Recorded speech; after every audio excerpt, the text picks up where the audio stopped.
आज शायद कुछ है जो आपको दिल से करने की इच्छा है, परंतु आप वो कर नहीं पा रहे।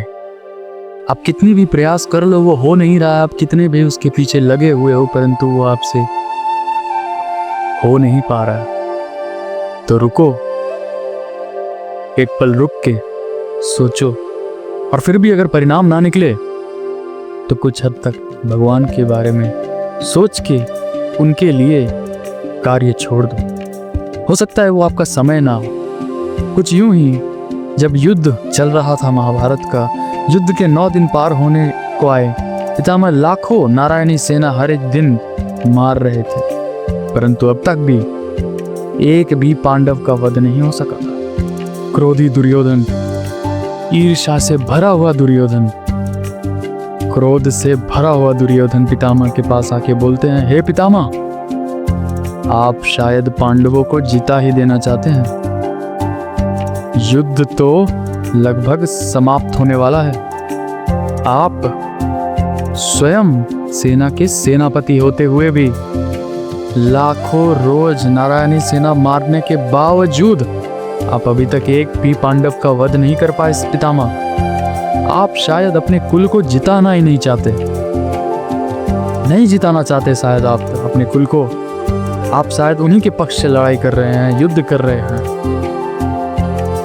दुर्योधन, पितामह हुंकारते हुए बोले कि ये लो, ये 5 तीर, ये प्रत्येक तीर प्रत्येक पांडव का काल बन के आएगा।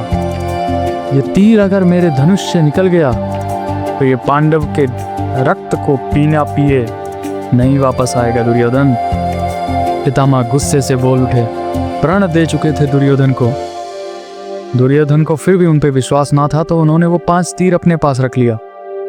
अब भगवान इसके बारे में सोचते हुए अर्जुन को साथ लेकर दुर्योधन की शिविर की ओर चल पड़े। दुर्योधन को वो वचन याद दिलवाया, वो या कह लो वरदान याद दिलाया जो उन्होंने अर्जुन को दिया था जब अर्जुन से दुर्योधन का युद्ध होने वाला था, हो ही रहा था। दुर्योधन का प्राण ले ही चुके थे कि अर्जुन ने उन्हें बख्श दिया। इसे आत्मग्लानि समझ के, इसे आत्मविश्वास पे घात समझ के दुर्योधन ने अर्जुन को वरदान दिया। दुर्योधन भी ठहरा अपने वचन का पक्का, ठहरा एक सच्चा क्षत्रिय। वो 5 तीर कृष्ण के हाथों सौंप दिए। भगवान कृष्ण को हाथों सौंप दिए, ये जानते हुए भी कि अब वो हार चुका है युद्ध। कुछ चीजें ऐसी होती हैं जो शायद तब ना घटित हो जो आप चाहते हो। जब आप उसे चाहते हो तब वो घटित नहीं होंगी, बल्कि जब समय वो चाहता हो घटित होगा तभी वो। तो इंतजार करिए सही वक्त का, कार्य करते जाइए, और अगर वो ना हो आपसे तो कुछ समय ठहर के ये सोच सकते हो आप कि शायद वो अभी हमारे काम का नहीं है, या शायद उसका समय अभी नहीं है। मिलते हैं नेक्स्ट एपिसोड में।